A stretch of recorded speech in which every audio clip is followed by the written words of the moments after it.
Bueno, con estas indicaciones dadas, adelante, doctora, la sala es toda suya.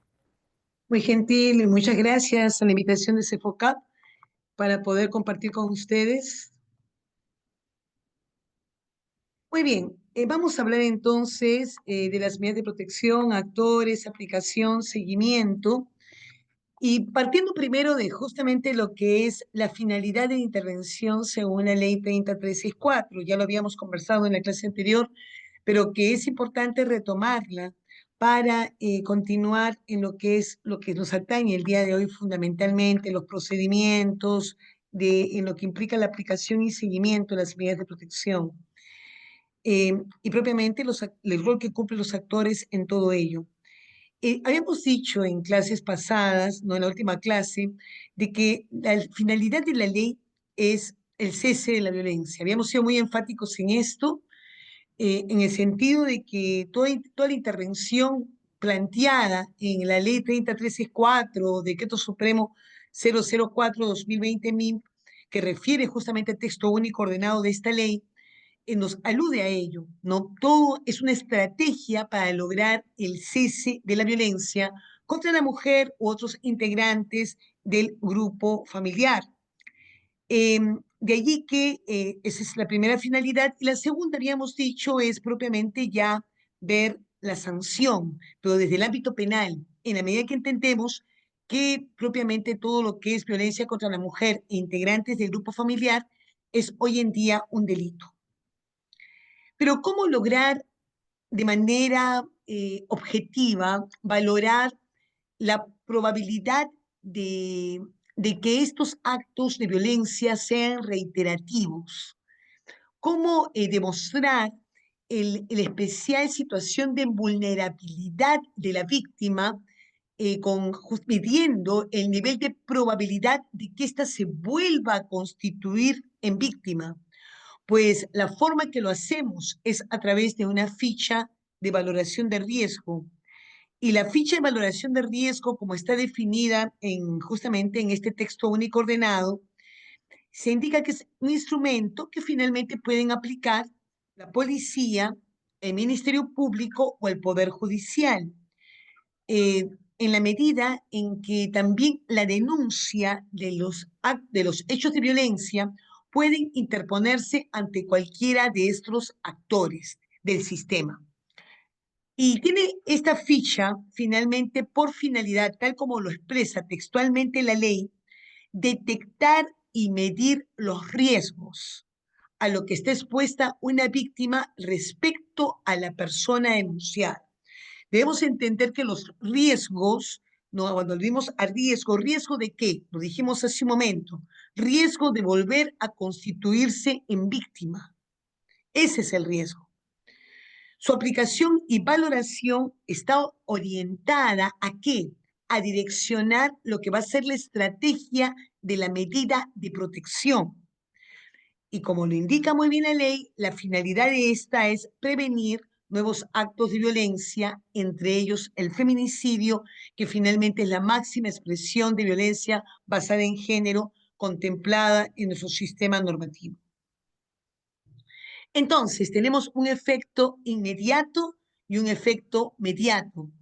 El efecto inmediato es neutralizar o minimizar los efectos nocivos de la violencia, mientras que el efecto mediato es permitir a la víctima el normal desarrollo de sus actividades cotidianas.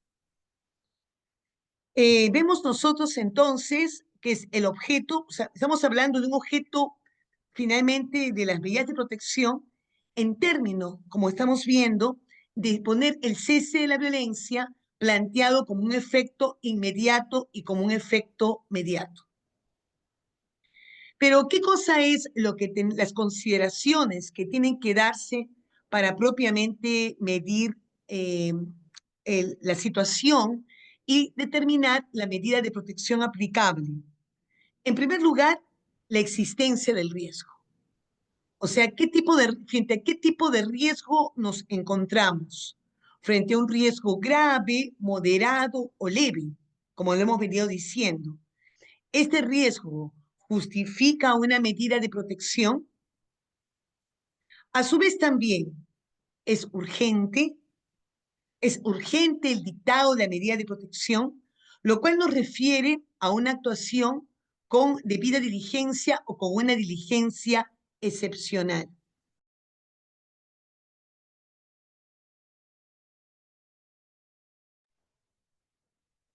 Y finalmente, tenemos también el tema del peligro en la demora, puesto que se entiende que una actuación no célere implica daños irreparables. Entonces, son en realidad tres preguntas que terminan haciendo tres consideraciones al momento de determinar la medida de protección aplicable a cada caso. Cada caso tiene que ser valorado de manera diferenciada, de manera concreta, para determinar cuál es la mejor estrategia para brindar protección a la presunta víctima. Porque cuando hablamos de medidas de protección, estamos refiriendo a qué. Cuando estamos hablando de este momento de la intervención de un juzgado de familia, estamos hablando de una presunta víctima y de un presunto agresor.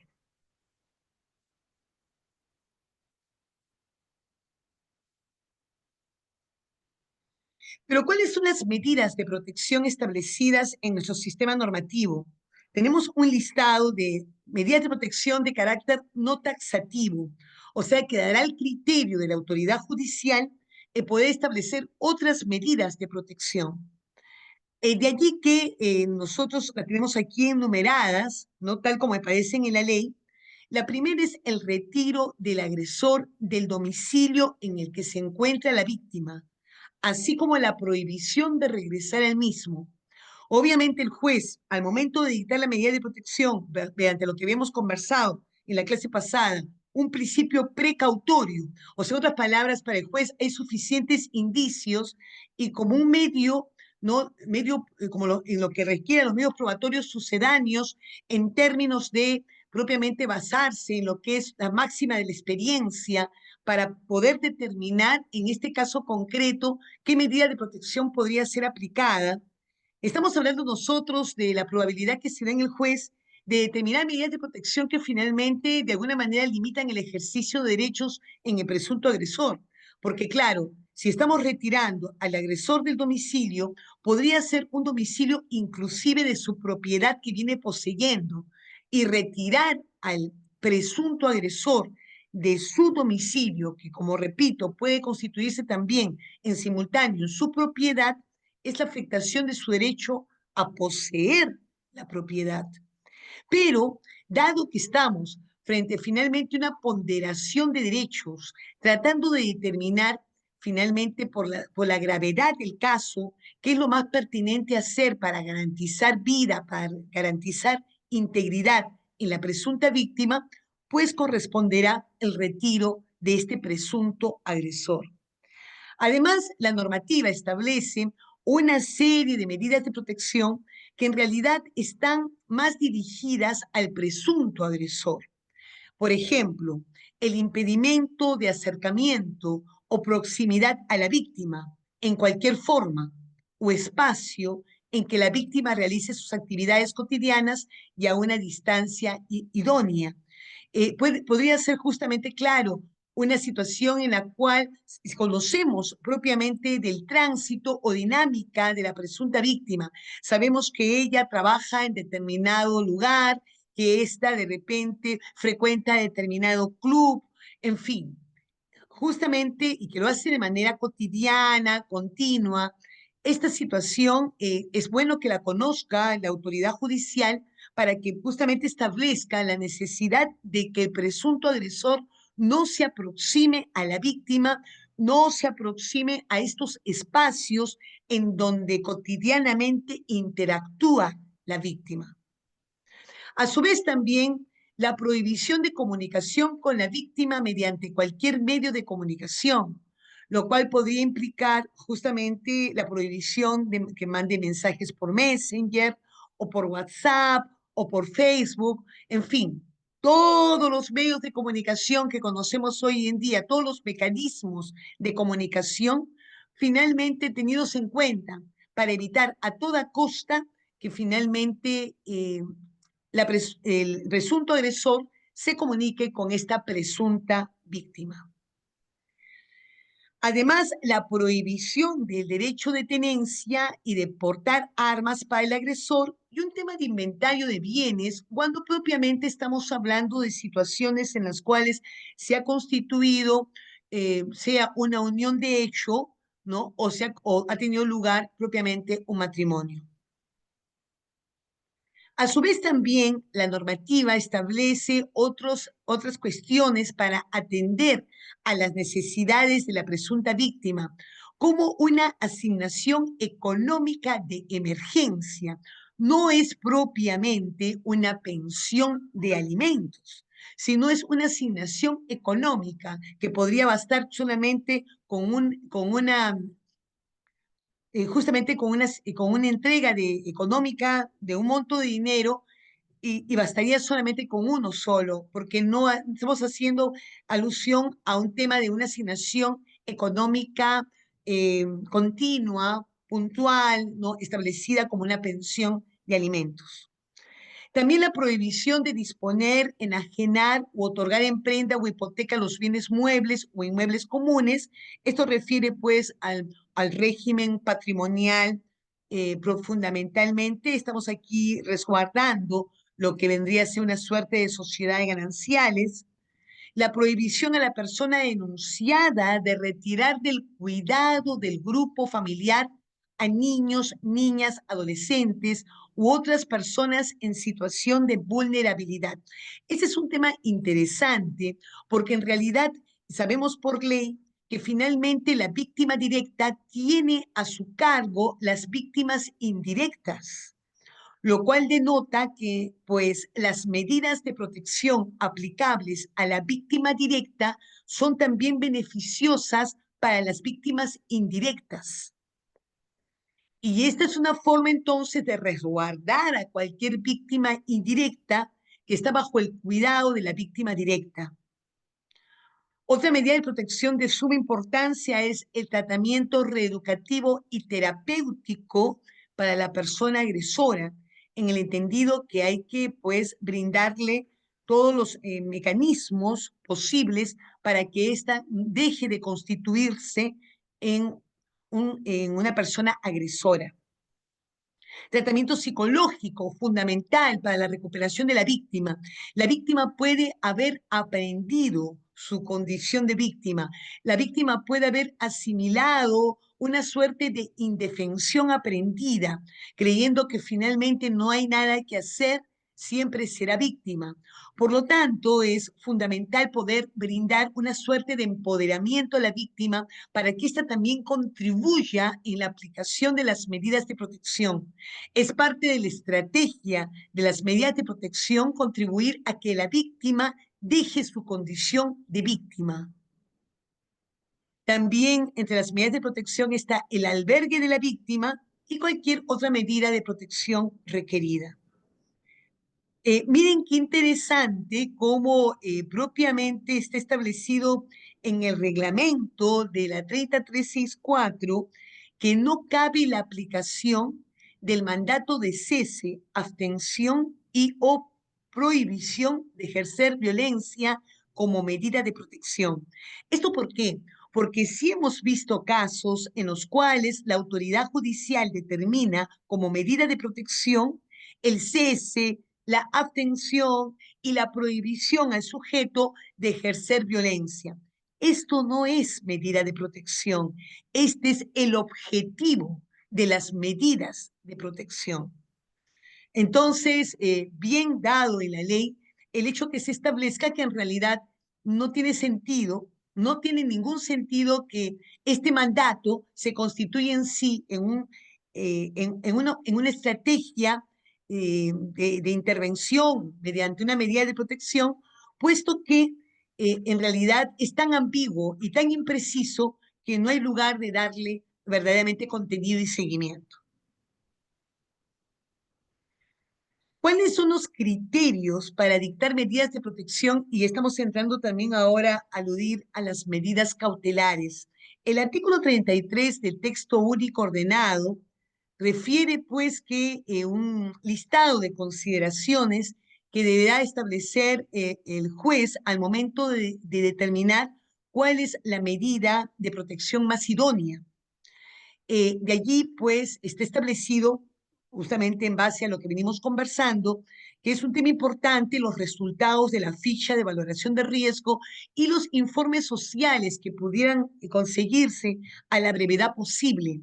Porque tal como lo indicábamos también en la clase pasada, en la medida en que estamos en un proceso de tutela urgente y en las últimas modificatorias que han tenido lugar en marzo del 2023, sabemos bien de que las medidas de protección, no importa el riesgo que haya sido identificado, tienen que dictarse en 24 horas. Entonces, en realidad no le dan mucha capacidad al juez para actuar en términos de la valoración o acopio de muchos medios probatorios o informes que podrían ayudarlo a considerar verdaderamente la existencia de la violencia. Por eso en todo esto rige siempre de manera repetida lo que es el principio precautorio.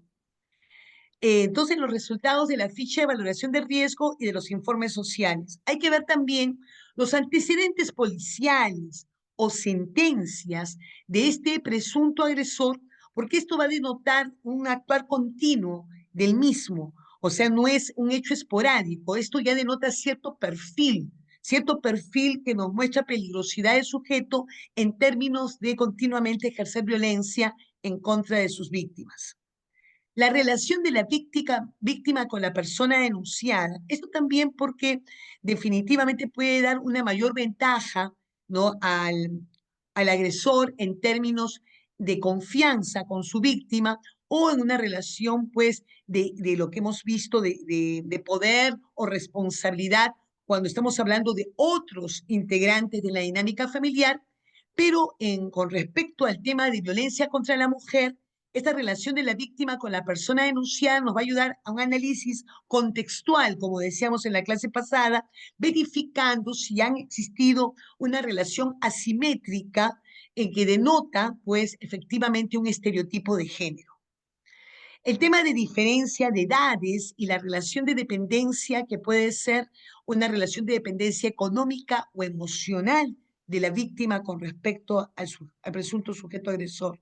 La condición de discapacidad, que lo vuelve en una situación especial de vulnerabilidad, ¿no? Hemos hablado del enfoque de la interseccionalidad, o sea, es una condición de repente de mujer que se suma también la situación de discapacidad y vuelve pues a la víctima doblemente vulnerable.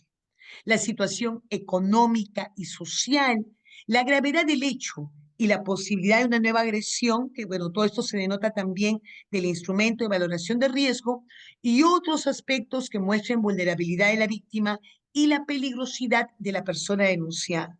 Establecidos como criterios que finalmente los criterios tienen como fin orientar. ¿Orientar a quién? En este caso, pues propiamente a la autoridad judicial, juzgado de familia, que dicta las medidas de protección. Importante también justamente considerar que en realidad pues estamos en la intervención de un juez de familia que no dicta sentencia. La medida de protección no está dada mediante sentencias, sino mediante un auto, ¿no? Un auto de la autoridad judicial y propiamente por lo cual no corresponde plantear la posibilidad de impugnación de los medios probatorios, ¿no? Sí se ha cuestionado que también qué tanto puede ser impugnada, qué tanto puede ser impugnado este auto, porque no es sentencia, cuando fija una medida de protección. La ley establece que sí es posible impugnarlo. No, una medida de protección es posible que se dé su impugnación, que lo vea una instancia superior, que lo revise, y en donde el presunto agresor va a poder ahí ejercer su derecho a la defensa en lo que refiere a la aplicación de las medidas de protección. Entonces, bueno, es un tema interesante este, pero que, bueno, la norma propiamente nos establece la posibilidad sí de impugnar este auto que determina propiamente las medidas de protección aplicables al presunto agresor.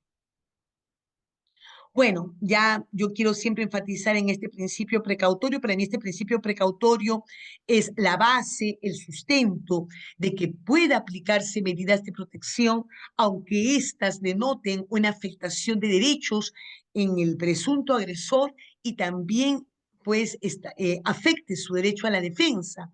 Una medida de protección no deja de afectar, repito, al presunto agresor, pero este no tiene forma de plantear su defensa en un principio, ejerciendo un principio contradictorio.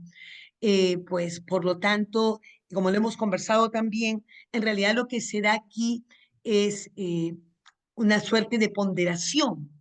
La ponderación está a favor de la presunta víctima en términos del riesgo que hay de la afectación de su vida e integridad.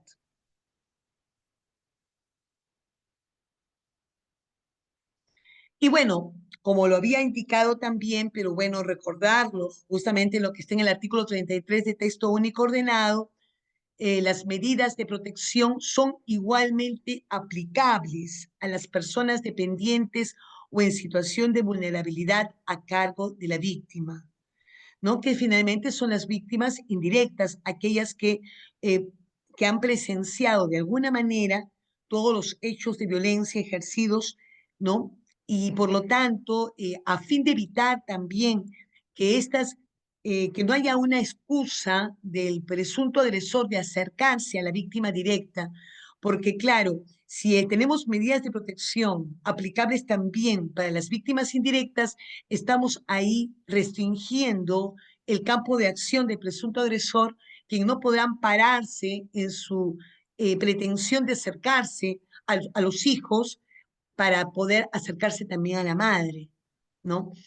Es un tema muy interesante. Yo les invito en realidad a que ustedes, ahora que estamos también entrando al tema de las medidas cautelares, puedan revisar un caso internacional que llegó ante el comité de la CEDAW. ¿Qué es la CEDAW? La CEDAW es la cifra en inglés del comité de lo que es la Convención para Eliminación de todo tipo de discriminación contra la mujer, la Convención de Eliminación de todo tipo de discriminación contra la mujer ha creado, es un tratado de derechos humanos de las Naciones Unidas que creó este comité y ante este comité se planteó la denuncia del caso de Ángela González versus España.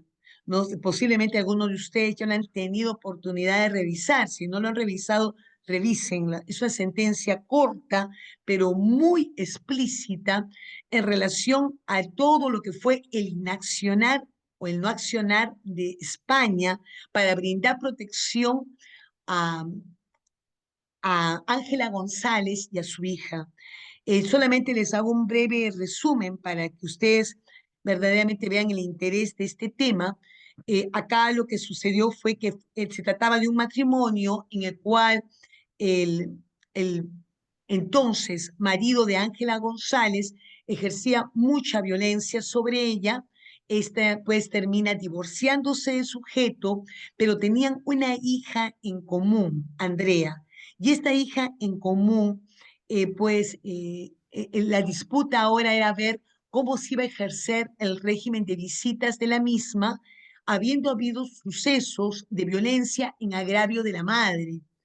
Todo esto derivó en que finalmente se lograra progresivamente otorgar más, más autorizaciones al padre para tener injerencia en la vida de su hija, porque inicialmente se planteó un régimen de visitas vigilado y juzgado, pero posteriormente, dada una mala apreciación del equipo técnico multidisciplinario del juzgado, que creyó que la madre estaba manipulando a su hija, que era una niña, pues no se atendió la opinión de la niña.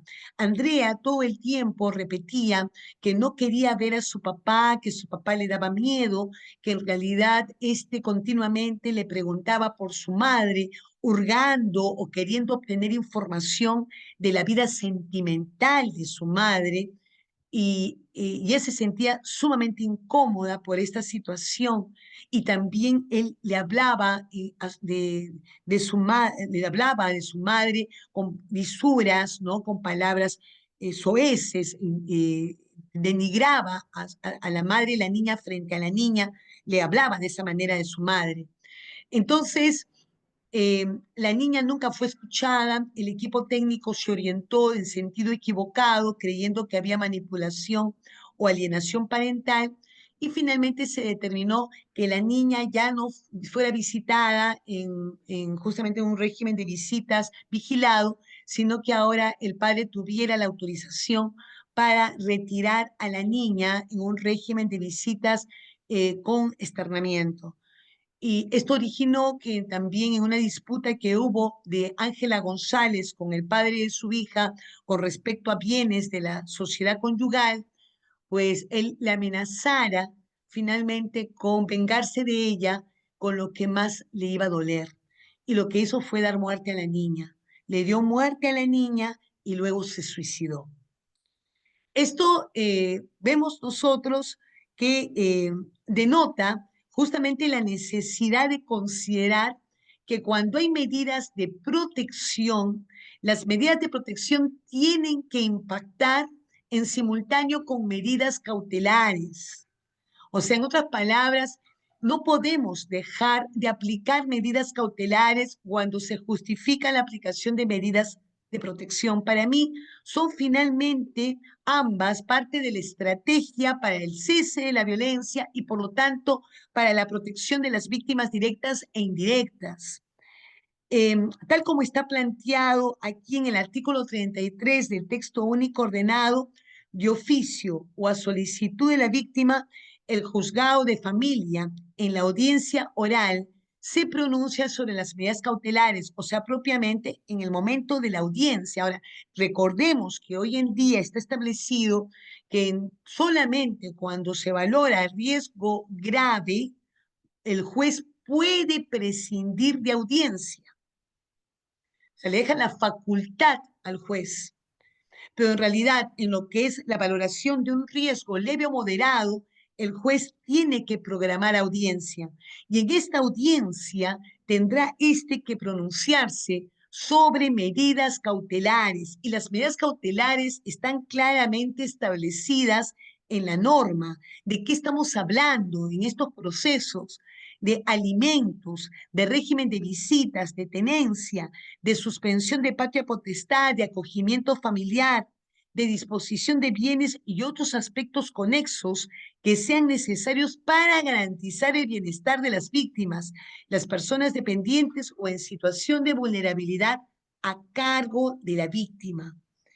Entonces, claro, estamos efectivamente hablando de decisiones que tienen que darse de manera inmediata y detrás de estas pretensiones hay procesos, pues sí, establecidos por ley.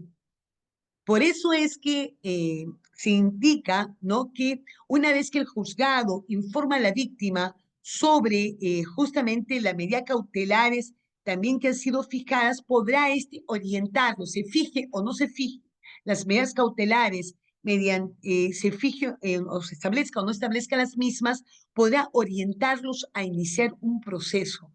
Porque claro, podrá plantearse una medida cautelar una suma todavía no significativa en el tema de alimentos, pero finalmente tiene su derecho expedito, ¿no? La presunta víctima a iniciar un proceso judicial sobre el tema de alimentos, pese a que hay una medida cautelar que lo ha establecido de manera momentánea o por una situación de respuesta pronta a las necesidades de esta presunta víctima. Con respecto al régimen de visitas, también hay que pronunciarse, como les digo, o sea, qué importante, si va a haber un régimen de visitas, bueno, hay que valorarlo, porque si las medidas de protección son aplicables también para las víctimas indirectas, ¿qué tanto procede si, por ejemplo, se establece que el sujeto no se puede acercar a la víctima directa ni indirecta? ¿Qué tanto procede fijar un régimen de visitas? No tendría ningún sentido, ¿no es cierto? Pero sin embargo, yo me he encontrado efectivamente con algunos autos judiciales que determinan que, dado que está vigente un régimen de visitas, pues este subsistirá, ¿no?, dejando sin efecto de manera momentánea en los días y horas programados la medida de protección para justamente las víctimas indirectas. Entonces se logra hacer dar vigencia de manera simultánea a una medida de protección con una medida cautelar que no debieran coexistir, sino que realmente una debía dejar sin efecto a la otra. La medida de protección debía dejar sin efecto cualquier vigencia de régimen de visitas preestablecido, ¿no? Ahora,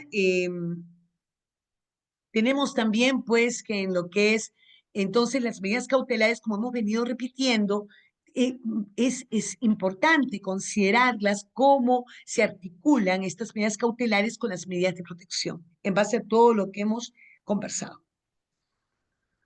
Ahora, en lo que refiere a la vigencia y validez de las medidas de protección cautelares, está establecido esto en el artículo 35 del texto único ordenado, la cual indica que en realidad las medidas de protección y las medidas cautelares se mantienen vigentes en tanto subsista las condiciones de riesgo de la víctima, ¿no?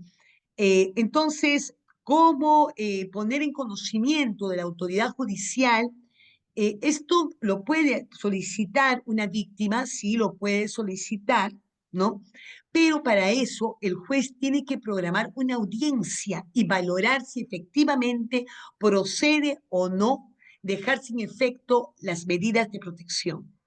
De igual manera, cuando, por ejemplo, en el proceso penal, este termina archivándose esta denuncia o propiamente, finalmente se absuelve, pues, al presunto agresor, el juez el juez de familia tiene que programar una audiencia para determinar si es que tiene sentido, ¿no?, que todavía rijan las medidas de protección. Las medidas de protección tienen un carácter de flexibilidad importante. Las medidas de protección no tienen un carácter estático. Las medidas de protección tienen que revisarse periódicamente y adecuarse conforme a cómo se vienen dando las circunstancias entre el presunto agresor y la presunta víctima. Obviamente lo que determina que ya no hablemos de presuntos es la sentencia penal, lo que ya se resuelve en el juzgado penal al momento de sentenciar. Eh, por lo tanto, tal como está dicho en este artículo 35 del texto único ordenado, estas medidas de protección pueden ser sustituidas, ampliadas o dejadas sin efecto por el mismo juzgado de familia que las dictara. Todo esto, como hemos venido repitiendo, mediante una audiencia. Y textualmente se dice, ¿en qué situaciones podría ser? Otro supuesto también bastante importante, ¿no? Se entiende que, como lo vamos a ver casi de inmediato, en realidad el seguimiento de las medidas de protección están a cargo de la policía y con el apoyo de serenazgo y con el apoyo de juntas vecinales, pues efectivamente se tiene que dar este seguimiento, pero quien supervisa es el juez de familia. Por lo tanto, se entiende que hay toda una estrategia de seguimiento y en esta estrategia de seguimiento es la que le da información al juzgado de familia para poder tomar decisiones en relación a lo que fue su estrategia inicial en el dictado de las medidas de protección. Entonces, cuando de los informes periódicos que remitan las entidades encargadas de su ejecución adviertan la variación de la situación de riesgo de la víctima o a solicitud de esta última, procede la programación de la audiencia. O cuando el juzgado de familia tome conocimiento, como lo he dicho ya, de la sentencia o disposición de archivo de la investigación o proceso penal o de faltas, pues también tendrá que programar una audiencia. Como habíamos dicho, aquí el responsable del seguimiento de la medida de protección es la Policía Nacional. Este es el que, pues, periódicamente, según el riesgo detectado, tendrá que aproximarse a la víctima y conocer, mediante la información que ésta rinde, cómo se viene cumpliendo las medidas de protección. La cuestión es que, como lo dije también más temprano, y creo haberlo dicho también en la clase pasada, es fundamental que la víctima esté convencida que necesita de protección. Porque si la víctima se encuentra en esta ciclicidad de la violencia, en donde ya se reconcilió con el sujeto o el presunto sujeto agresor, ya lo perdonó, ya se reconcilió, ya viven juntos, pues es en realidad una situación que la pone en un riesgo que hay que atender, ¿no? Entonces, por ello es importante que la víctima esté convencida que necesita protección. A su vez, también entendemos nosotros que la atención de comunicaciones de víctimas con medidas de protección en la jurisdicción incluyen la visita a domicilio cuando ésta es requerida. Bueno, esa es fundamentalmente la técnica que es más utilizada, la visita a domicilio de la víctima. Entonces, estamos hablando del juzgado de familia como el órgano supervisor en el cumplimiento de las medidas de protección. Y como lo hemos dicho, pues efectivamente este puede contar con algunos aliados, entidades que pueden favorecer a este seguimiento. Pero la ley es enfática en otra cuestión, y esto está en el artículo 37 de texto único ordenado de la ley 30.13.4, en que en realidad cuando nos encontramos con las víctimas más vulnerables, ¿no?, del sistema, que son niños, niñas o adolescentes, mujeres gestantes, personas adulto mayores o personas con discapacidad, el juzgado de familia debe disponer que sea su propio equipo multidisciplinario el que realice las visitas periódicas e inopiladas para supervisar el cumplimiento en la medida de protección. Esto no exime a la policía de cumplir con su rol, que es el seguimiento de las medidas de protección, pero sí se entiende que en aras de una protección adicional o una protección especial otorgada a quienes por ley se consideran más vulnerables, se activa el requerimiento que el equipo multidisciplinario del juzgado, estamos hablando de trabajadores sociales fundamentalmente, puedan hacer esas visitas, ¿no? Esas visitas que ya no tienen la periodicidad establecida por ley, sino que podrán ser visitas inopinadas, podrán ser visitas no programadas y que sorpresivamente llegan a visitar a la presunta víctima para conocer verdaderamente cómo se están aplicando las medidas de protección. La normativa también se pone en el supuesto en el cual no exista un equipo multidisciplinario del Poder Judicial. Y por lo tanto, se entiende que tendrán que contribuir entonces en este seguimiento otras instituciones, ¿no?, que también tienen un importante rol en prevenir la violencia, como son los centros de salud mental, comunitarios, hospitales, defensorías de niños y adolescentes como las de MUNAS, centros de emergencia mujer y también el Programa Integral Nacional para el Bienestar Familiar, INAVIF. ¿Qué pasa aquí? Un tema importante. ¿Qué pasa justamente en términos al informe, ¿no? Sabemos nosotros que la policía, en la medida que es el ente encargado del seguimiento, este tiene que emitir informes de manera periódica, ¿no? Pero inicialmente está planteado que ahí tiene que emitirse un informe dentro de los 15 días contados desde la fecha en que fue notificada la medida de protección, porque bien sabemos que la medida de protección es notificada a la víctima, a la presunta víctima y al presunto agresor. Pero también dentro de los 5 días contados desde la fecha en que fue notificada la medida de protección, cuando estamos refiriéndonos a un riesgo severo. Entonces, hay una inmediatez para medir el impacto de lo que ha sido este auto judicial que fijó la medida de protección, para ver el impacto que tiene en la dinámica de la presunta víctima. Por ello es que se establece de manera, pues, como ven ustedes, célere de 5 días contados desde la fecha de notificación de la medida de protección, ver qué pasó, qué impacto tuvo. 15 días en los supuestos de riesgo leve o moderado. Ahora, obviamente es el inicio de lo que es el seguimiento de la medida de protección. Luego tienen lugar los informes periódicos que obviamente corresponde en las visitas, como resultado de las visitas que hace la policía en el seguimiento. Y aquí lo que se establece, entonces, a diferencia, como vimos hace un momento, de este equipo multidisciplinario del juzgado que también tiene que visitar, aquí sí está establecido explícitamente la periodicidad de lo que es el seguimiento y el informe.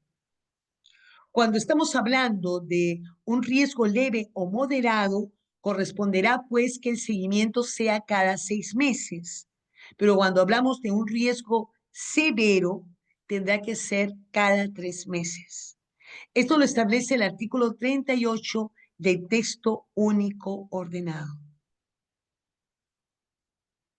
Pero ¿qué pasa si esta autoridad, pues aquí, que es, sabemos nosotros, pues, que es la policía, en la cual sí se fija la periodicidad, no cumple con la emisión de los informes, se entiende que el juzgado de familia tendría que estar atento a ello.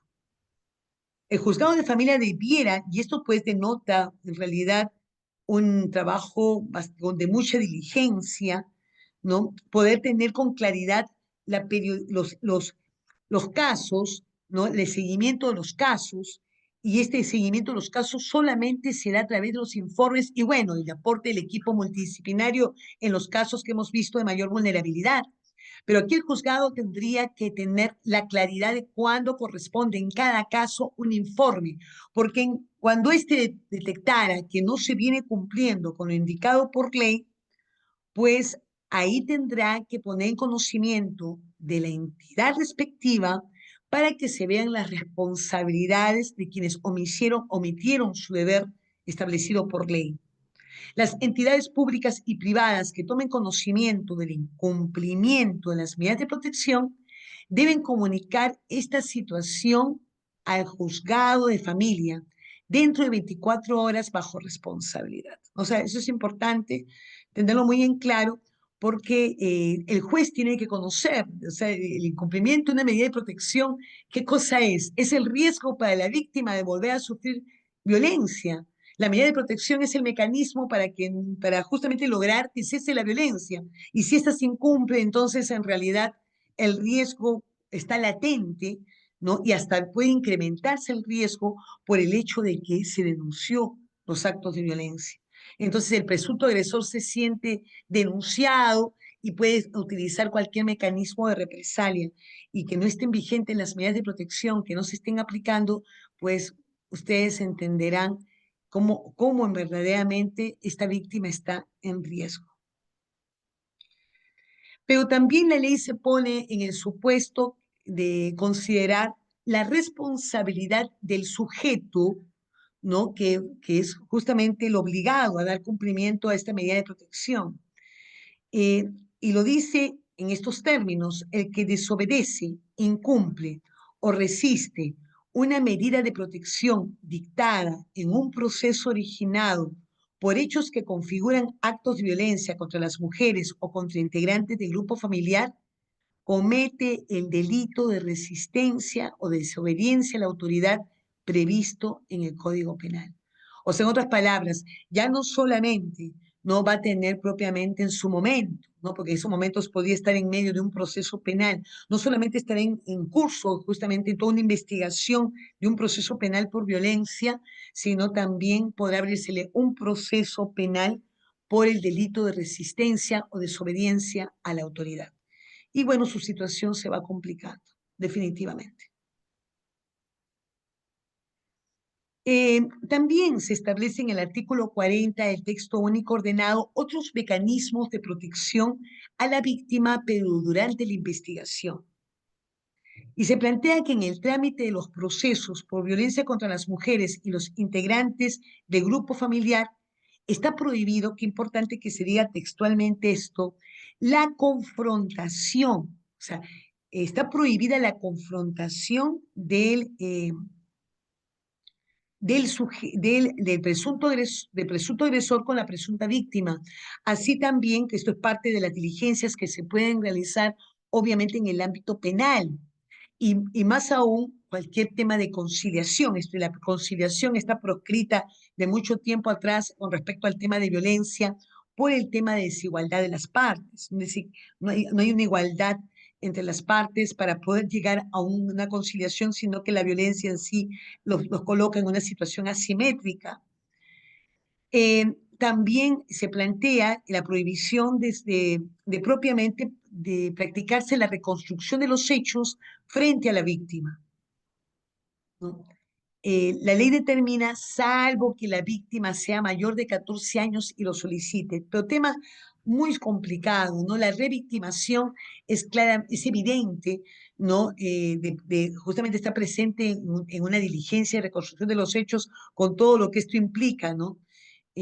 Consideramos que en realidad es un error que se pueda poner algún tipo de excepción para que pueda hacerse presente la víctima en este tipo de diligencias. Hay un manual interesante que ustedes lo pueden buscar del año 2021 es un manual para el dictado de medidas de protección, lo encuentras con mucha facilidad en internet. Yo solamente voy a hacer referencia a algunas cuestiones que hace alusión a este manual. En primer lugar, se cita la Convención de Belén do Pará, ¿no? Esta norma internacional regional, ¿no? En los literales D y F de su artículo 7, que prescribe el deber de los estados de adoptar medidas jurídicas para combinar al agresor a abstenerse de hostigar, intimidar, amenazar, dañar o poner en peligro la vida de la mujer de cualquier forma que atente contra su integridad o perjudique su propiedad. Entonces, las medidas jurídicas a las que se refiere son las medidas de protección que estamos conversando. Y también establecer procedimientos legales justos y eficaces para la mujer que haya sido sometida a violencia, que incluyan, entre otros, medidas de protección, un juicio oportuno y el acceso efectivo a tales procedimientos. Es importante entender que las medidas de protección en realidad debe garantizarse su ejecución. O sea, no vale de nada una medida de protección que no es ejecutada, que no es efectivizada. Eh, por lo tanto, no es la notificación lo único a cumplirse. La notificación es un mero formalismo, como veremos casi en breve, si es que esta no se hace, no se ejecuta en la práctica. Y bueno, debe ser entonces ejecutable e incidir en la conducta de la persona agresora. Cuando hablamos de medidas de protección efectivas, debemos considerar una serie de características. O sea, cuando una medida de protección es efectiva, cuando es una medida oportuna, adecuada, integral y ejecutable. Esas son las 4 características de una medida de protección efectiva. Cuando hablamos de adecuada, es que definitivamente es una medida de protección que responde a la situación de riesgo que atraviesa la víctima. Es adecuada, ¿no? Propiamente a las circunstancias de la víctima, debiendo tener en claro el enfoque de la interseccionalidad ya mencionado. Adecuada, porque hay que entender que el riesgo es dinámico y va a responder al momento que se analice. Entonces, por ello es la flexibilización de las medidas de protección, porque estas tienen que adecuarse al momento que se conoce y poder determinar la necesidad de ampliarlas o propiamente o dejarlas sin efecto si estas no están siendo efectivas en lograr la protección. Entonces, también es adecuada considerando que no es suficiente la ficha de valoración de riesgo, sino la necesidad de considerar que en el propiamente hay otras cuestiones a valorar, otras cuestiones que considerar y que pueden ponernos frente a una situación en la cual la víctima ya no desea, por ejemplo, ser protegida. Y tener en cuenta lo que conversábamos también, verificar la necesidad de protección, la urgencia y el peligro en la demora. Eh, Otra cuestión también que es que podría darse la situación concreta que el juez no cuente con una valoración de riesgo, pero esto no significa que el juez no tenga que dictar una protección, medida una prioridad de protección para la víctima.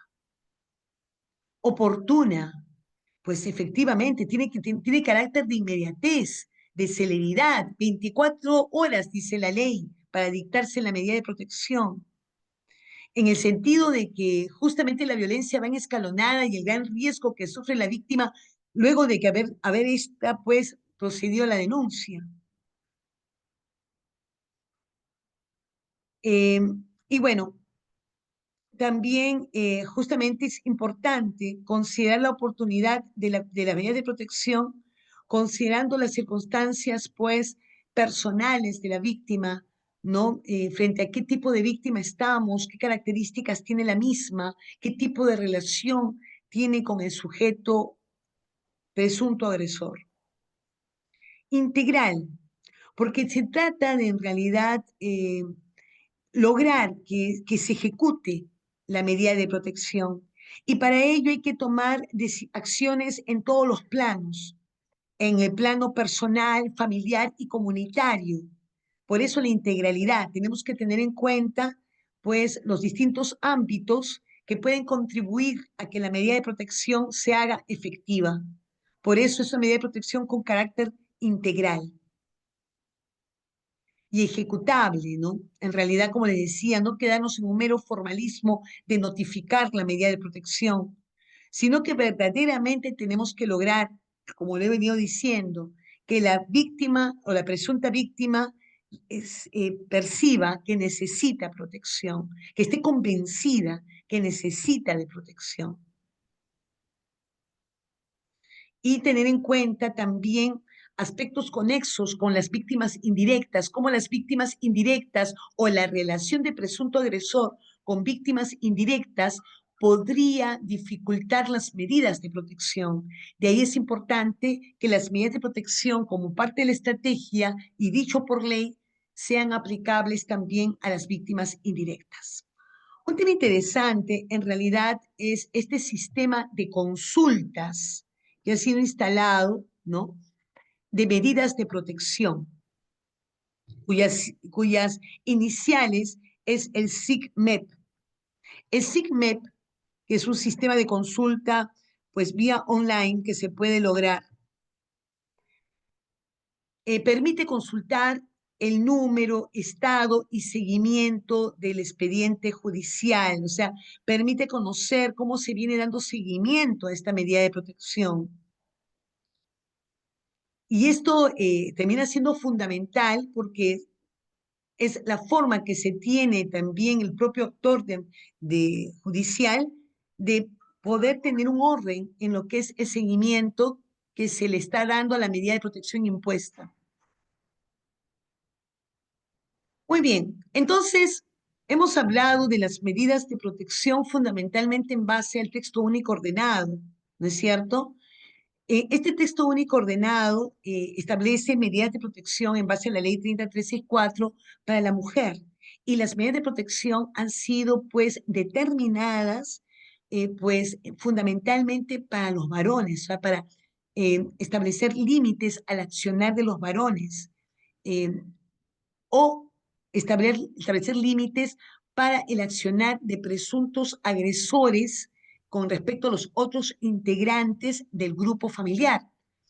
Entonces, esta normativa que busca proteger a la mujer u otros integrantes del grupo familiar dentro de los otros integrantes del grupo familiar están los niños, niñas y adolescentes.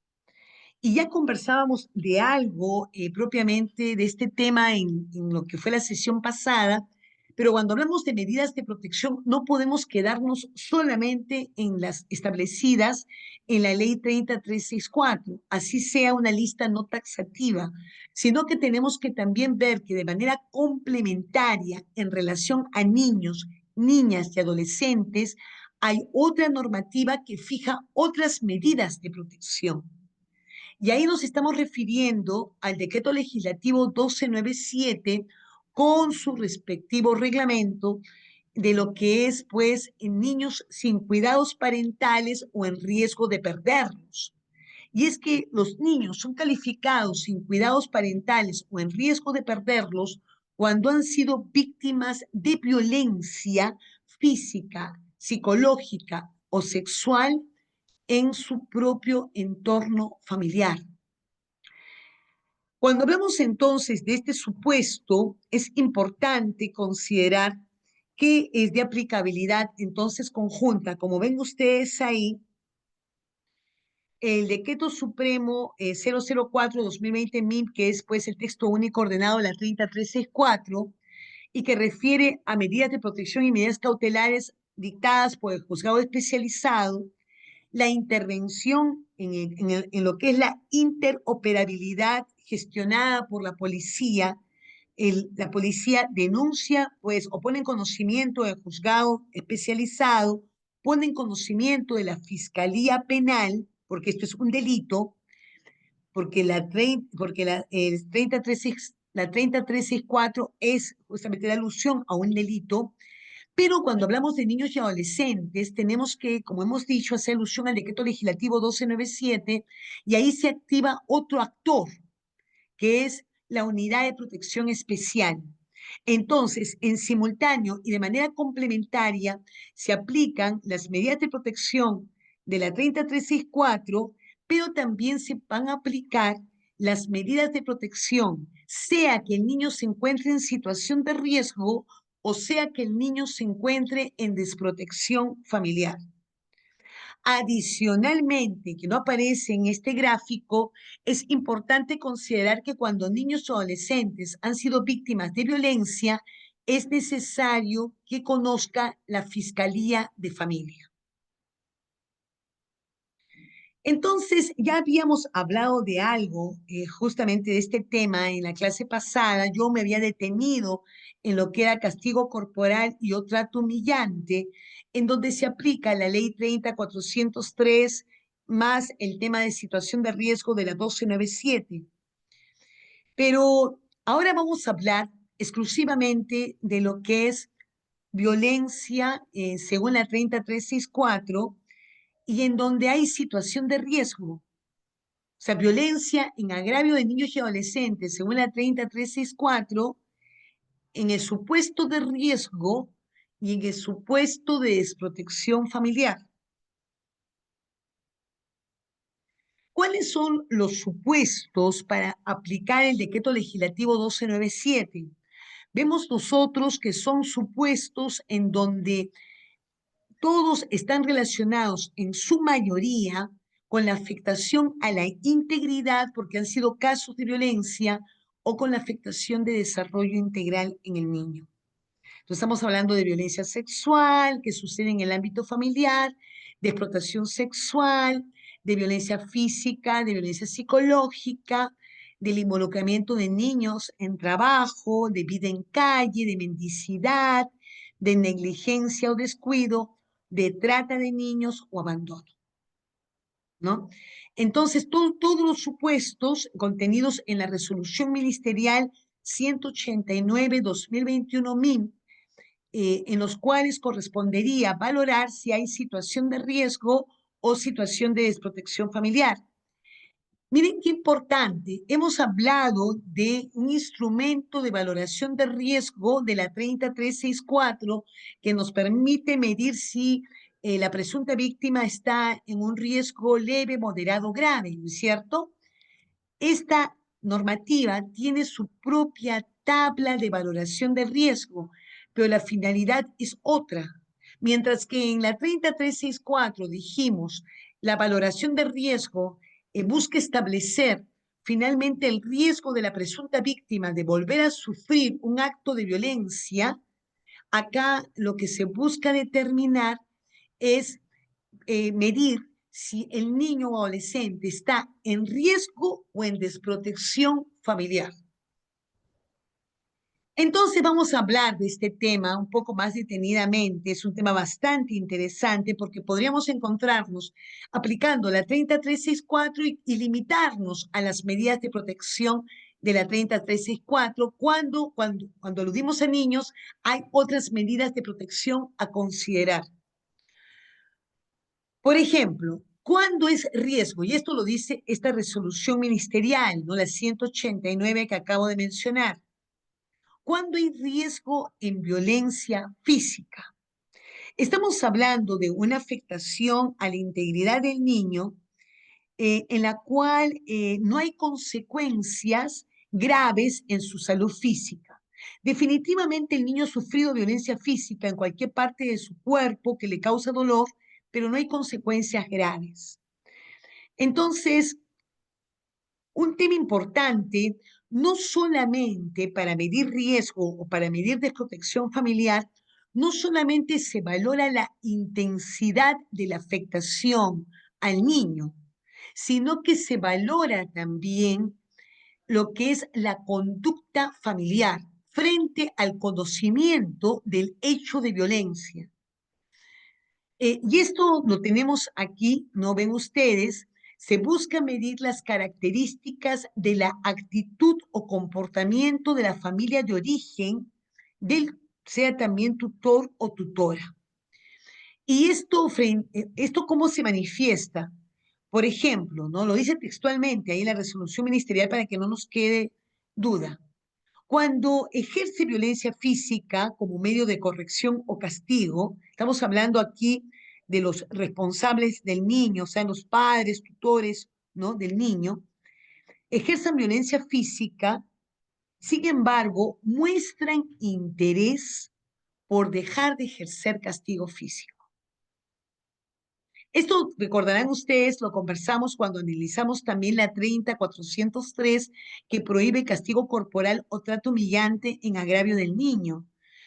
Dijimos que efectivamente esta aplicación la 30403 con justamente riesgo de lo que es el decreto legislativo 1297. Pero aquí estamos hablando ya de otros supuestos. O sea, quiero que estemos bien aquí claros.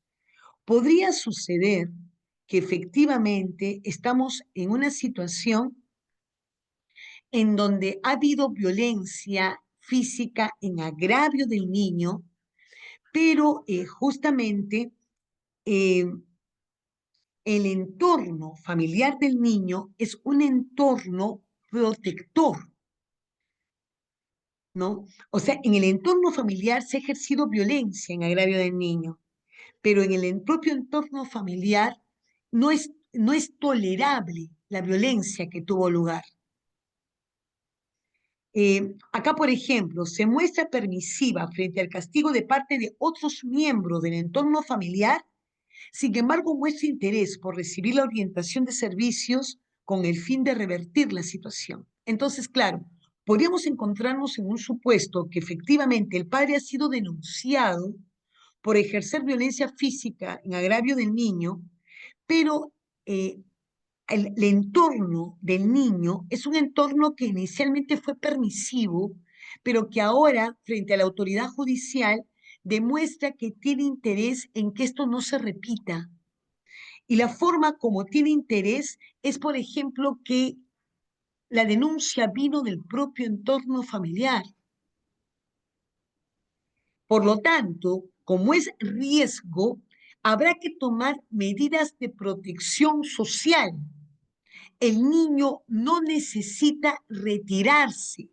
Lo que distingue riesgo de desprotección familiar es que la desprotección familiar siempre denota que después de la denuncia y de la activación del proceso de la 30364, el niño va a retirarse o va a permanecer. ¿Cuándo permanece en la dinámica familiar? Cuando hay riesgo.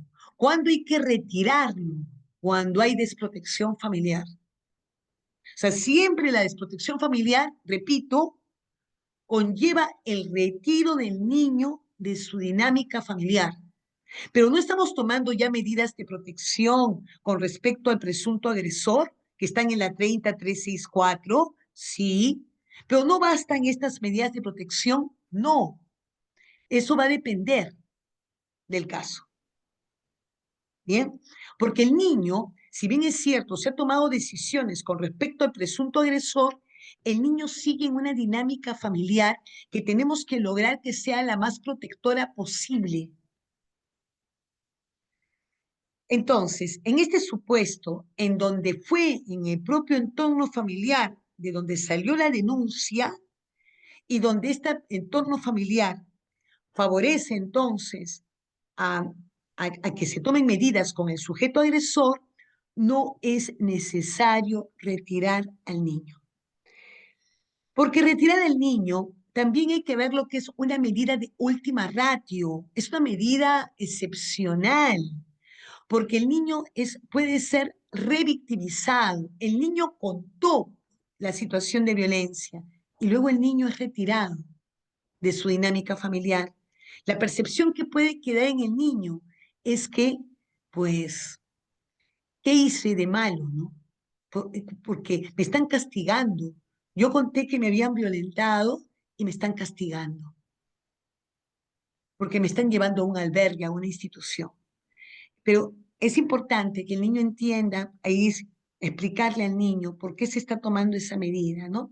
Entonces, cuando hablamos de desprotección familiar en violencia física, miren cómo la ley se detiene a mostrar que estamos frente a supuestos de mayor gravedad de violencia física. Por ejemplo, estamos poniendo ahí presenta lesiones en cualquier parte de su cuerpo, como por ejemplo fracturas, sangrado, hematomas, mutilación, desfiguración, quemaduras, daños orgánicos. Repito, todo esto en la resolución ministerial 189 que nos ayuda a distinguir riesgo de desprotección familiar o ha sido expuesto a situaciones que ponen en riesgo su vida como consecuencia de la violencia física, o presenta trastornos mentales como resultado de las lesiones sufridas, o tiene discapacidad física o mental o habilidades especiales y sufre agresiones físicas por uno o más miembros de la familia de origen. Miren ustedes, estas características de la afectación que ha tenido la violencia en el niño son, como ven ustedes, graves, ¿no es cierto? Pero ¿qué hizo la familia? ¿Qué hizo la familia finalmente del entorno del niño? ¿Cómo se favoreció a esta situación, que se llegara a este extremo? Entonces ya esto denota una inacción de la familia, en principio, para prevenir situaciones de esta naturaleza, pero no solamente ello, sino que se valora la conducta de la familia o el comportamiento de la familia luego de producidos estos hechos. Entonces, si la familia niega la ocurrencia de los hechos de violencia, y cuando hablo de familia aquí estoy hablando fundamentalmente del responsable del niño, o sea, podría ser que de repente fue el padre o la madre, pero ¿qué hizo el otro o qué hizo algún miembro que convive con el niño? Niega la ocurrencia de los hechos de violencia física, ha ejercido violencia física con objetos pesados, cortantes, filudos, entre otros. No denuncia la violencia física realizada por un miembro de la familia de origen. Amenaza a la niña, niño adolescente, para mantener en silencio los hechos de violencia física. Expulsa a la niña, niño adolescente del hogar. O sea, realmente el expulsar puede tener lugar por el hecho de la inacción. El niño escapa de la casa finalmente. La situación de violencia física puede ser un evento frecuente o no. Se evidencia crueldad o ensañamiento en la agresión física en contra de la niña, niño adolescente. Entonces ven ustedes cómo se valora no solamente, como repito, el nivel de afectación con respecto al niño, sino también la conducta de la familia ante el hecho sucedido. Pero no solamente hay riesgo y desprotección familiar en violencia física, sino que también hay en violencia psicológica. Por eso es claramente compatible su lectura complementaria con la 30364, porque la 30364 nos habla de violencia física, psicológica, sexual, incluyendo la violencia patrimonial. Cuando hablamos de riesgo en violencia psicológica, hablamos de riesgo cuando finalmente se da esta situación. El niño es afectado por cualquier agresión verbal, gestual o humillante realizada por la familia de origen en la que se identifica que el niño sufre angustia, temor, frustración, sentimientos de soledad, tendencia al aislamiento, agresividad u otras en función de la evaluación realizada. ¿Cuáles son las características de la familia, de la actitud de la familia? Dice, puede consistir en amenazar, encerrar por horas, como formas de castigo, ahí está toda una descripción, ¿no es cierto? Pero justamente acá lo fundamental es que estamos entendiendo que la víctima, o sea, que, perdón, que el entorno de la víctima tiene interés en que se siga dejando de ejercer violencia psicológica en agravio del niño. Si la familia muestra este interés, entonces estamos nosotros frente a una situación en la que hay riesgo y no desprotección. Cuando hay desprotección, cuando situaciones de mayor gravedad, como pueden ver ustedes, afectaciones mucho más graves con respecto al niño, ¿no? Y acá estamos nosotros, justamente ustedes lo pueden ver en el literal C, perdón, en el A3, dice, ignora, continúa realizando actos de violencia psicológica, habiendo recibido la atención de servicios o programas para revertir esta situación, niega la ocurrencia de los hechos de violencia psicológica, amenaza a la niña, niño o adolescente para mantener en silencio los hechos de violencia psicológica y no muestra interés o disposición de cambio. Entonces, eso es de protección. Eso justifica el retiro del niño porque esta familia no está cumpliendo con su función, porque esta familia está revictimizando o propiamente esta familia está, porque se entiende que si la familia originalmente negó los hechos, la familia buscó que callara el niño, es una familia que no tiene como intención brindar protección al niño, lo cual en realidad es un tema que es muy recurrente porque estamos hablando de que en el propio entorno familiar se encuentra la víctima, la presunta víctima y el presunto agresor. Entonces, quien toma la decisión de hacer la denuncia tiene que en realidad, pues, verdaderamente tener conciencia del requerimiento de brindar protección al niño, porque podrán haber otros intereses en los demás miembros de la familia para no denunciar, porque si saben que si denuncian, esto es delito. Pero aquellos que finalmente se ponen en salvaguarda, en el cumplimiento de su deber frente al niño, son aquellos que originan riesgo y no desprotección. También hay riesgo, contrariamente a lo que se podría pensar, en lo que es violencia sexual. Y en este supuesto es porque, claro, conocido el hecho, los miembros de la familia proceden a la denuncia. Por eso lo dice textualmente, realiza la denuncia con apoyo de terceros inmediatamente después de haber tomado conocimiento del hecho. Sin embargo, requiere fortalecer su capacidad de protección. Esta denuncia se realiza ante las autoridades competentes y puede ser ante el presidente de la comunidad, gobernador o autoridad local. Se pone en el supuesto de comunidades alejadas, comunidades campesinas alejadas. También muestra interés por brindar protección a la niña ni adolescente, pero requiere orientación especializada y ha solicitado ayuda, servicios, programas o personas naturales inmediatamente después de haber tomado conocimiento del hecho. Puso a buen recaudo a la niña ni adolescente inmediatamente después de haber tomado conocimiento del hecho, pero teme por la cercanía del agresor. Entonces, claro, son supuestos, repito, en donde a pesar que el niño o adolescente ha sufrido violencia sexual, que es lo más grave, Pues el entorno es un entorno protector. Pero ¿cómo va a ser protector si tuvo lugar esto? Es cierto, pero ha habido una reacción de la familia. La familia, al conocer el hecho, procedió inmediatamente a denunciar. Miren, yo tuve un caso, justamente en este caso era de un adolescente. El adolescente violenta sexualmente a su hermanita. La madre me decía llorando que ella tuvo que denunciarlo, pero se sentía culpable porque había denunciado a su hijo adolescente y obviamente este estaba privado de libertad.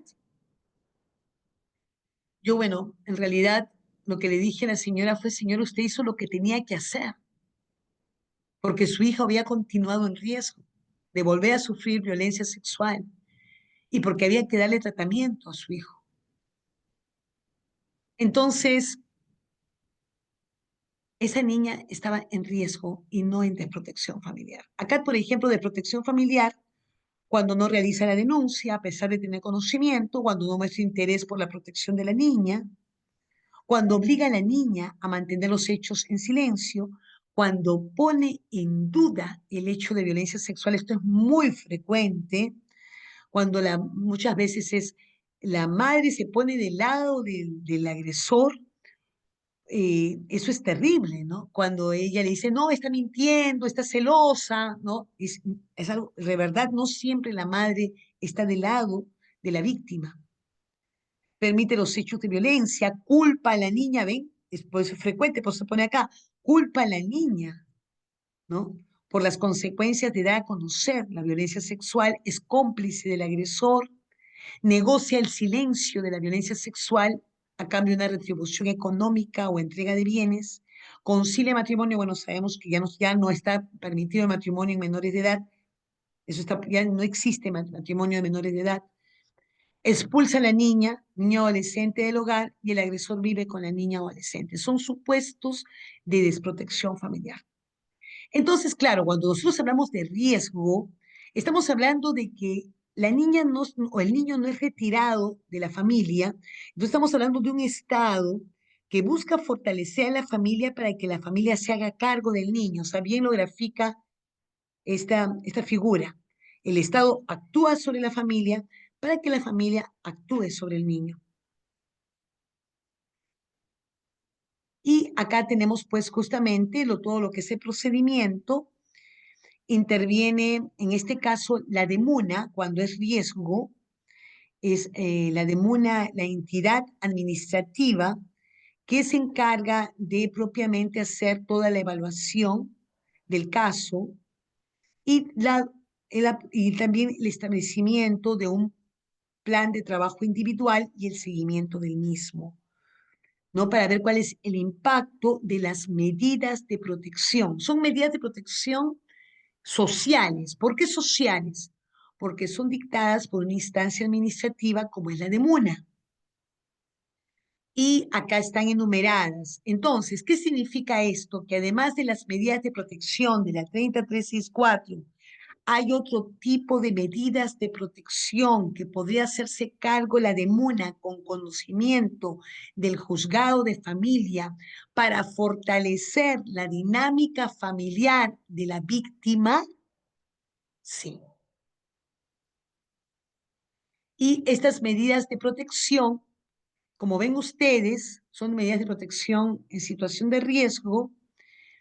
Se trata de el apoyo a la familia para fortalecer competencias de cuidado y crianza, y dependiendo, ¿no? Porque en realidad, como han visto ustedes, es un listado de supuestos de la resolución ministerial 189 y variados, ¿no? De qué supuesto estemos hablando, pero por ejemplo, en este caso, podríamos hablar de apoyar a la familia para fortalecer las competencias de cuidado y crianza, podríamos apoyar con acceso a la salud para los niños, a servicios de atención especializada, un apoyo psicológico a favor del niño, ¿no? Servicios para el acceso a servicios a esta familia para prevenir y abordar situaciones de violencia.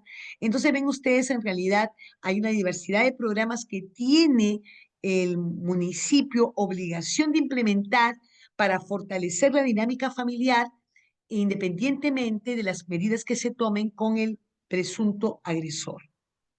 Entonces, puede haber violencia según, y como delito, según la ley 30364, y haber riesgo y intervención del municipio, y que el juzgado de familia tenga conocimiento de estas medidas de protección sociales, sí es requerido, porque todo esto, como hemos venido diciendo, es parte de la intervención complementaria de la ley 30364.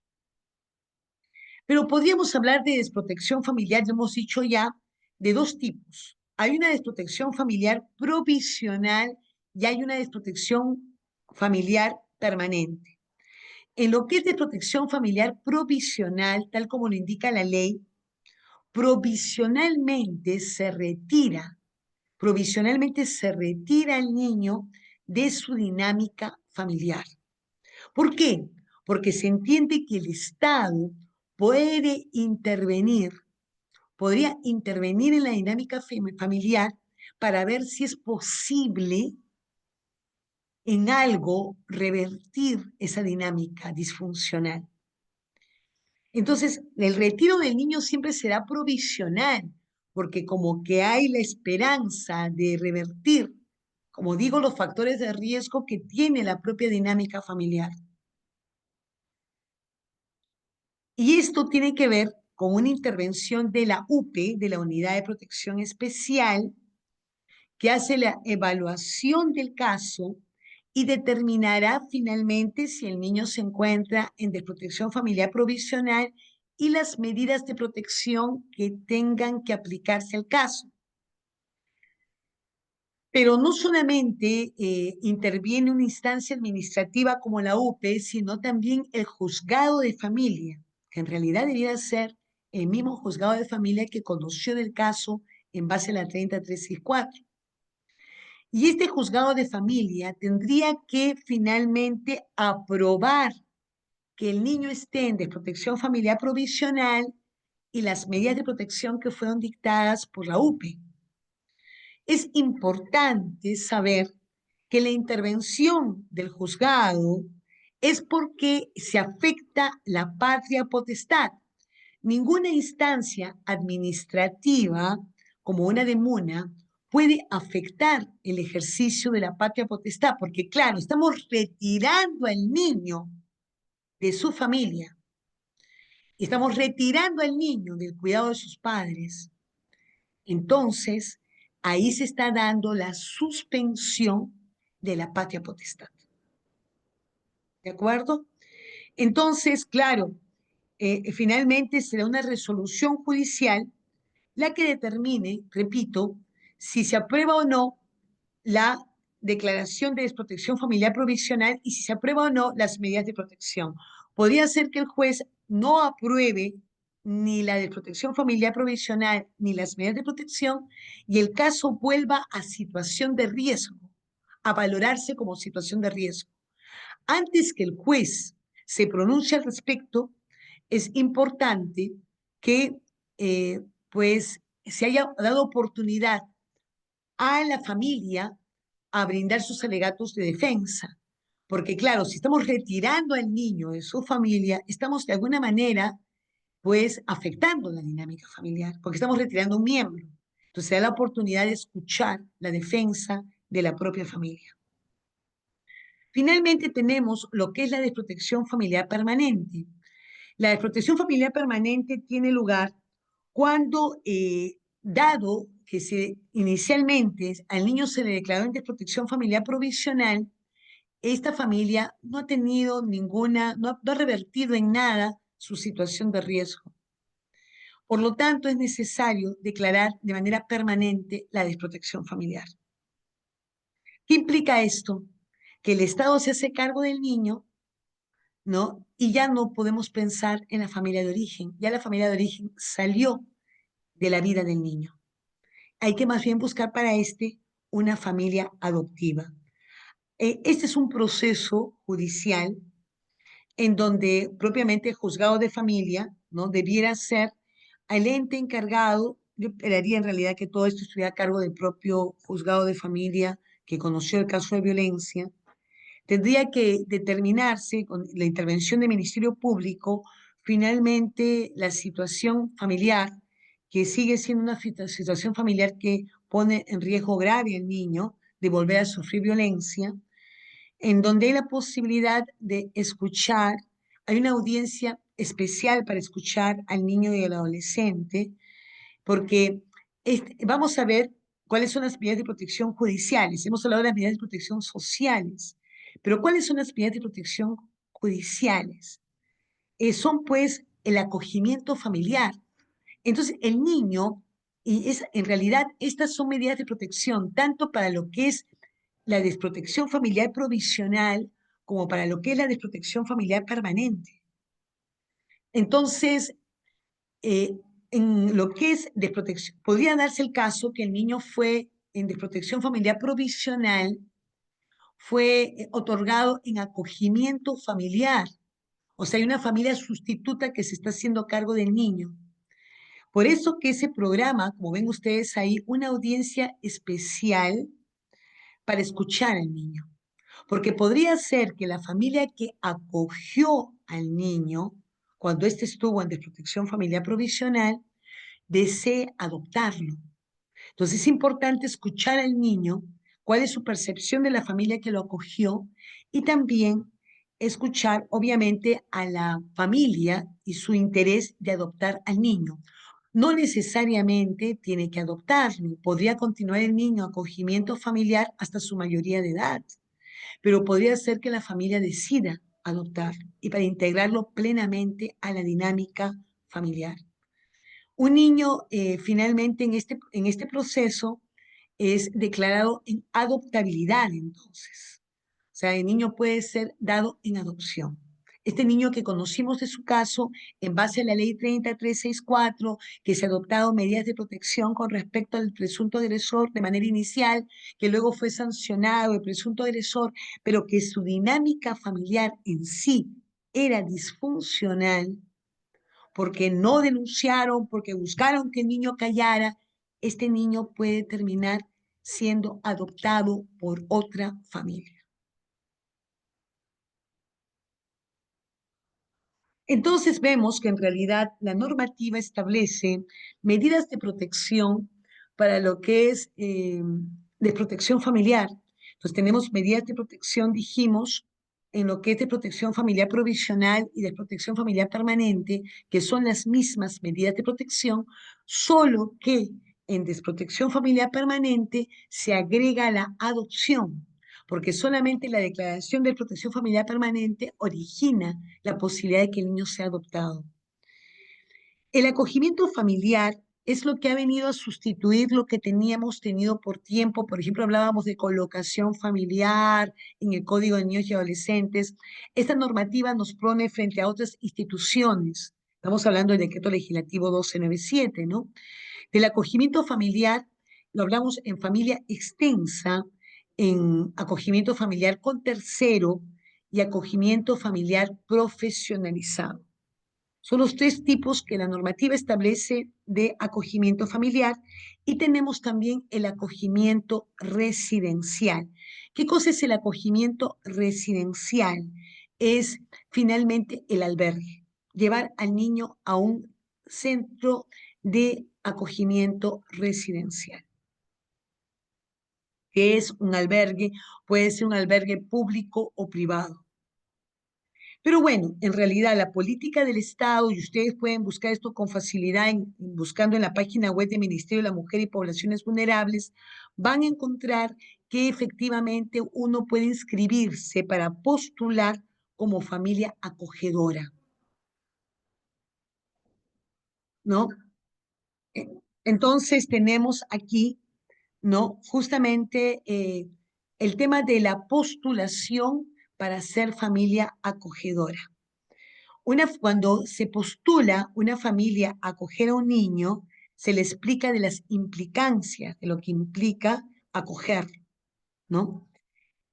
Ahora, la cuestión es que en realidad es importante que una familia que acoge a un niño no tenga la intención de adoptarlo. Pero como no me está diciendo que lo puede adoptar después, sí. pero su intención inicial no debiera ser, y no debiera decirlo en ningún momento, que su intención es adoptar un niño. ¿Por qué? Porque se entiende que cuando una familia se constituye acogedora, acoge al niño, se hace cargo de él, pero como la desprotección familiar es provisional y el Estado va a valorar la posibilidad de que el niño retorne a su familia de origen, se va a poder establecer que la familia de origen visite al niño en la casa de la familia acogedora. Entonces, esta familia acogedora debiera favorecer al contacto del niño. Obviamente, hay que ver de siempre guardar el cuidado para que la familia de origen no ponga en riesgo al niño cuando lo visite, ¿no? Obviamente el juez determinará en qué supuesto será posible que que se dé esta visita. Todo siempre apuntando al interés superior del niño. Pero sí es importante ver esto, ¿no? O sea, en realidad todo lo que se evalúa al momento que se establece una familia acogedora. Y así como existe el seguimiento de las medidas de protección que conversamos hace un momento en la ley 30364 por parte de la policía, aquí también hay seguimiento, porque las medidas de protección, hay una cosa que olvidé decirles. Acá nosotros tenemos claramente establecido, cuando hablábamos de las medidas de riesgo, con respecto al tema de riesgo, de la flexibilización. O sea, hay un seguimiento y por lo tanto las medidas de protección también son en todos los casos de carácter flexible. O sea, pueden variarse según las circunstancias. Entonces, ¿quién hace en este caso el seguimiento?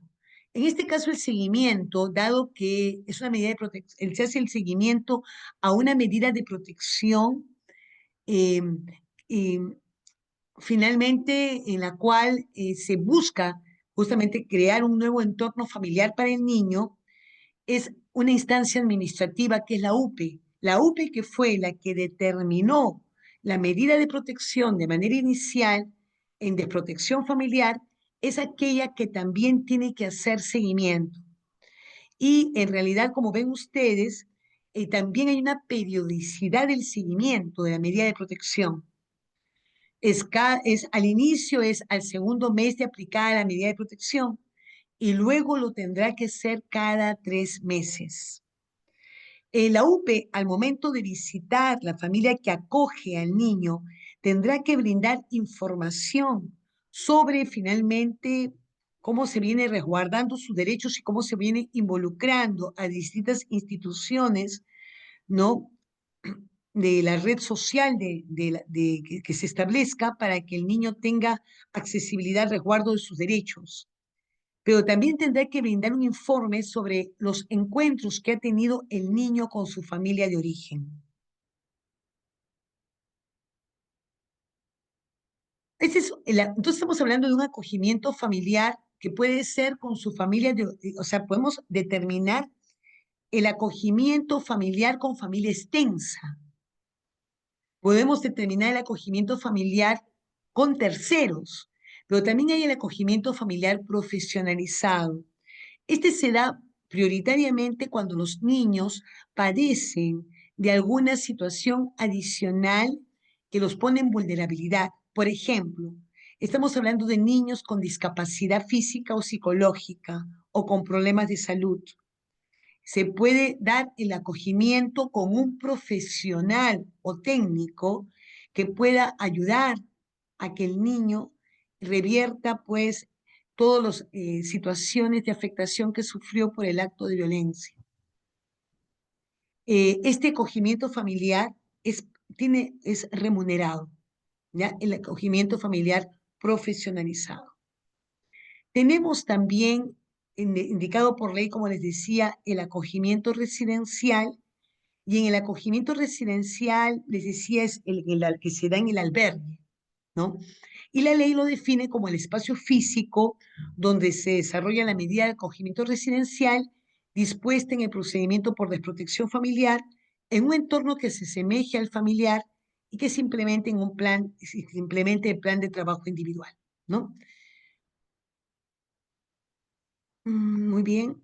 Y bueno, eso es todo lo que quería exponerles, ¿no? En esta clase con respecto a los distintos actores del sistema de protección y el rol que terminan cumpliendo con respecto a las distintas medidas de protección, tanto las establecidas por la Ley 30364 y por el Decreto Legislativo 1297, y cómo el Decreto Legislativo 1297 con sus medidas de protección se constituyen en unas medidas de protección complementarias en base a lo que finalmente dice el artículo cuarto de la Constitución Política del Estado peruano, que nos dice que los niños y adolescentes son destinatarios de una protección especial.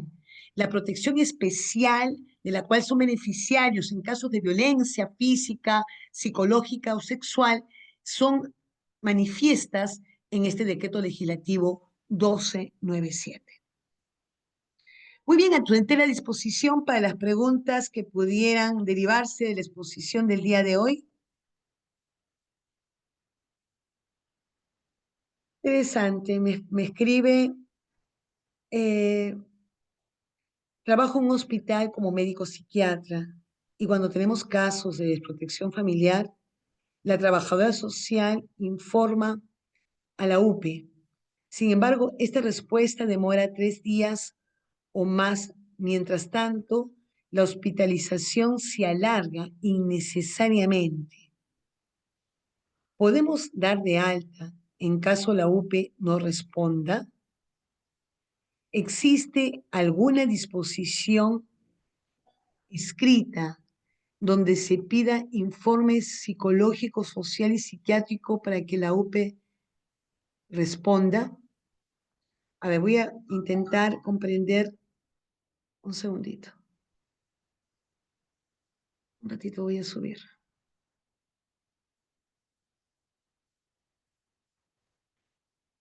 Ya. Ok,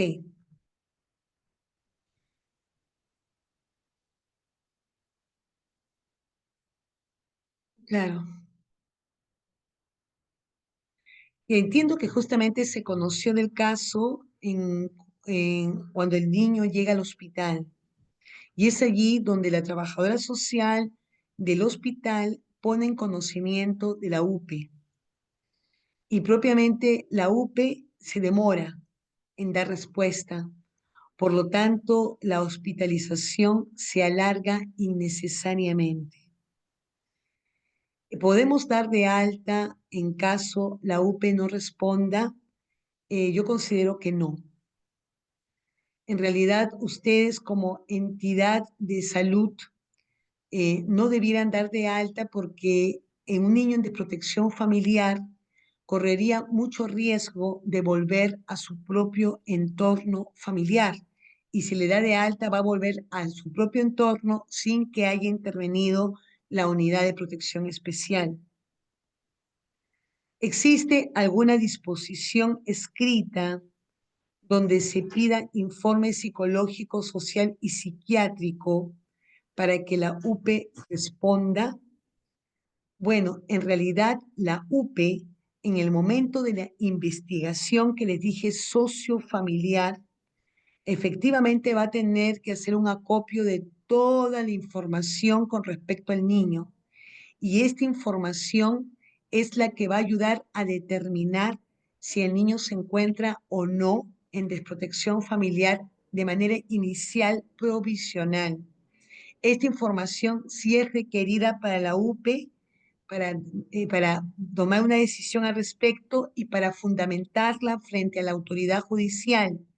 Es en base a esa información que la autoridad judicial podrá finalmente aprobar la situación de desprotección familiar y las medidas de protección inicialmente impuestas.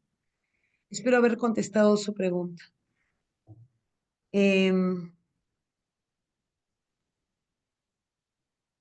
La UPE dicta o solicita medidas de protección. La UPE dicta las medidas de protección y el juzgado las ratifica. Esto es cuando estamos frente a desprotección familiar porque la UPE solamente interviene en desprotección familiar. Bueno, habrán situaciones en las cuales no hay no hay demuna, y como no hay demuna, la UP reemplaza a la demuna, pero en riesgo. Y si estamos frente a, perdón un ratito, si estamos frente a una situación de riesgo, a quien le corresponde dictar es en principio a la demuna, pero donde no hay demuna, pues hay, hay UP, ¿no? Ese sería, en realidad, la UP dicta si en riesgo, o sea, en riesgo reemplazando la demuna y en desprotección familiar tiene la competencia para dictar las medidas de protección. No, el juzgado ratifica las medidas de protección dictadas por la UP conforme lo dice la ley. O sea, es un procedimiento es una situación de emergencia que hace que la UP tenga que intervenir y tiene que solicitar al juzgado la aprobación de la medida de protección dictada. En caso que un adolescente sea el agresor de su madre, que es la única a cargo de él, ¿qué se puede hacer? ¿Cómo se trataría al adolescente? Bueno, en realidad, en principio, si estamos hablando de un adolescente agresor, habría que ver de si este se ha constituido en infracción. En primer lugar, si el adolescente tiene más de 14 años, si esto se ha constituido finalmente en el delito de violencia. Si es así, estaríamos frente a un adolescente infractor de ley y ameritaría abrirle un proceso penal. Si no constituye, o sea, si no llegó a constituirse un hecho grave, ¿no? Pues efectivamente ahí estaríamos nosotros en un supuesto posiblemente de faltas o estaríamos frente a un supuesto en el cual, no, digámoslo, no amerita privarlo de libertad, ni siquiera en internamiento preventivo. O sea, estaríamos en un caso en el cual tendría que permanecer el adolescente bajo, bajo la responsabilidad de su madre, pero si la madre se ha constituido en víctima y él pone en riesgo a la madre, pues en realidad no existe para el adolescente la posibilidad de retirarlo porque es un adolescente que tiene que estar bajo el cuidado propiamente de otra persona adulta, que en principio sería su madre. Si no lo puede hacer la madre, pues habría que encontrar un mecanismo de tutela, o sea, un mecanismo en el cual otro familiar asuma la tutela de este menor de edad y que por lo tanto la madre se vea eximida de asumir su responsabilidad de cuidarlo en tanto el ejercicio de la patria potestad, ¿no? Bueno, espero haber contestado su pregunta. Si tuviera una repregunta, con todo gusto. ¿Qué pasa si hay un proceso de desprotección y le quitan la tenencia del menor? Es la tenencia, me imagino, ¿no? ¿Qué pasa si hay un proceso de desprotección y le quitan la tenencia del menor y en unos días demanda tenencia? ¿Procede el proceso de tenencia? Ya, ok. Como lo dije, podría darse situaciones en las cuales, o sea, claro, si hay un proceso de desprotección y le quitan, claro, si le quitan, porque obviamente le quitan la tenencia porque lo van a llevar a una institución. Y en unos días demanda tenencia. No, pues, o sea, en realidad, si está en desprotección familiar, si está en el supuesto de desprotección familiar, no le van a poder dar la tenencia, porque lo que se ha afectado es el ejercicio de la patria potestad. Si no hay ejercicio de patria potestad, se ha suspendido inicialmente y luego se puede hasta declarar la pérdida de la patria potestad al declarar la desprotección familiar permanente, porque hay que entender que la desprotección familiar provisional ocasiona la suspensión de patria potestad y la desprotección familiar permanente ocasiona la pérdida de la patria potestad. En ambos casos no se puede iniciar proceso de tenencia porque se ha afectado el ejercicio de la patria potestad. Entonces, no sería procedente para nada iniciar un proceso de tenencia. Muchas gracias por las preguntas, han estado bastante interesantes. No sé si habría alguna otra pregunta.